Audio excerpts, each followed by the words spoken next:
নদী তৈরি সেজে স্মৃতি দিয়ে গড়া।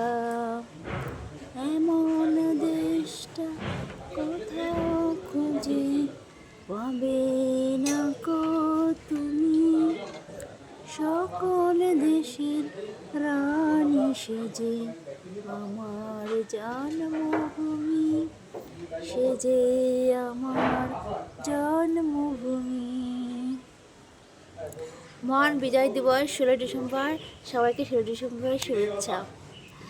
সো আজকে আমি শাড়ি পরে লাইভে আসবো একটু পরে, সারপ্রাইজ।